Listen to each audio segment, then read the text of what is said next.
आप ये जानते हैं कि सिख धर्म के शुरुआती गुरु साहिबानों ने सत्य और अहिंसा का मार्ग चुनकर लोगों को सिक्खी की शिक्षा दी थी।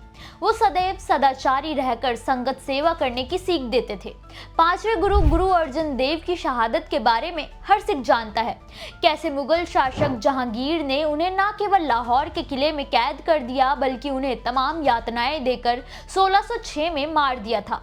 जबकि इतिहासकारों की माने तो गुरु साहिब ने तो जहांगीर के बेटे शहजादे खुसरो, जो कि बाद में शाहजहां बना था, उसे जहांगीर के प्रकोप से बचाया था, जिसे नाराज होकर जहांगीर ने गुरु साहिब और उनके पूरे परिवार को यातना भरी मृत्यु दी थी। 30 मई 1606 को करीब महीने भर की यातना सहने के बाद वो शहीद हो गए थे। लेकिन उनकी अहिंसा की नीति ने छठे गुरु साहिब जी के मन में गहरी छाप छोड़ी और उन्होंने तय कर लिया कि अब केवल शास्त्र से नहीं, शस्त्र से भी जंग होगी। ज्ञान के साथ शस्त्र उठाना पड़ेगा, लेकिन उन्होंने संगतों को शस्त्र ज्ञान के साथ बहुत से ऐसे वर दिए जो आज संगतों का भला कर रहे हैं।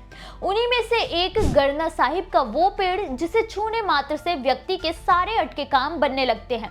अपने इस वीडियो में हम गरना साहिब के बारे में जानेंगे। नमस्कार, मेरा नाम है मोहिनी और आप देख रहे हैं नेटड्रिक पंजाब। सन 1606 में जब पांचवें गुरु अर्जन देव सचखंड चले गए, तब गुरु हरगोबिंद साहिब जी छठे गुरु के रूप में स्थापित हुए। उन्होंने गुरु अर्जन देव जी के साथ जो अन्याय हुआ उसे देखते हुए पहली बार मीरी पीरी के सिद्धांत की नींव रखी।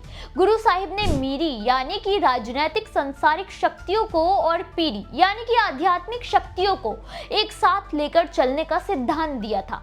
इसके लिए उन्होंने दो तलवारें एक साथ धारण की थी, जो प्रतीक था कि अध्यात्म और शक्ति एक साथ चल सकते हैं।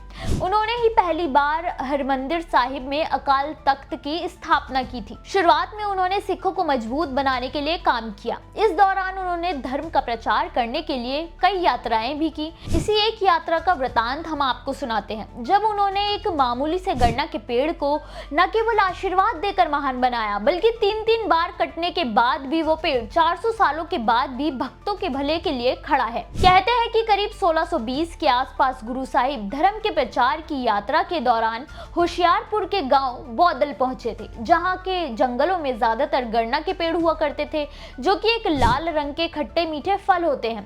कहते हैं कि हरे भरे वन में गुरु साहिब की चादर एक सूखी टहनी में फंस गई। वो वहीं कुछ देर के लिए रुक गए। इतना ही नहीं, उन्होंने संगतों से कहा कि इस सूखी हुई टहनी को तोड़कर जमीन में गाड़ दो।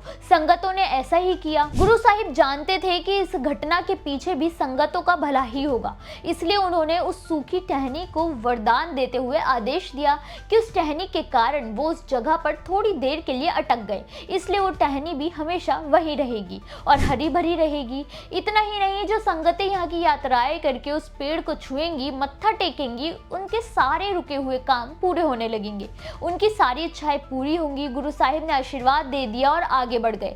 कहते हैं कि करीब 8 सालों के बाद गुरु साहिब धर्म का प्रचार करके फिर से बौदल गांव पहुंचे थे। लेकिन इस बार उन्होंने देखा कि जिस सूखी डाली को उन्होंने आशीर्वाद दिया था, वो एक हरा भरा पेड़ बन गया है, जो गन्ना के फलों से लदा हुआ था। कहते हैं कि कुछ समय के बाद एक मुसलमान अमीर व्यक्ति ने गन्ने के जंगल को खरीद लिया था और उसके पेड़ों को काटना शुरू कर दिया ताकि खेती की जमीन बनाई जाए। सारे पेड़ कट रहे थे तो गुरु साहिब का आशीर्वाद प्राप्त पेड़ भी काट दिया गया। लेकिन उसके बाद जो हुआ उसे देखकर उस मुसलमान अमीर व्यक्ति की आंखें फटी की फटी रह गई। कहते हैं कि शाम को वो पेड़ काटा गया और सुबह वो अपने स्थान पर जस का तस खड़ा था, बिना एक खरोच के। उस व्यक्ति को पहले तो लगा कि पेड़ छूट गया होगा, जिसके बाद फिर से पेड़ काट दिया गया।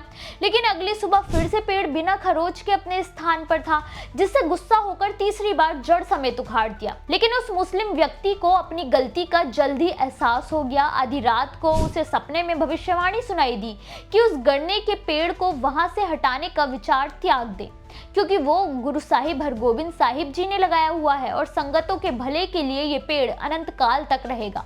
अगली सुबह फिर से वो पेड़ वैसे ही अपने स्थान पर हरा भरा खड़ा था। आज के समय में होशियारपुर के बौदल गांव में गन्ने के पेड़ यहाँ के गुरुद्वारा गरना साहिब पातशाही छठी में स्थित है। ये पेड़ आज भी पूरी तरह से हरा भरा है और यहाँ आने वाले संगतों के अटके काम बनाने के लिए जाना जाता है। केवल छठे गुरु को छू लेने मात्र से ही ये पेड़ अमर हो गया, पवित्र हो गया। आपको श्री गरना साहिब की ये कहानी कैसी लगी, हमें कमेंट करके जरूर बताएं।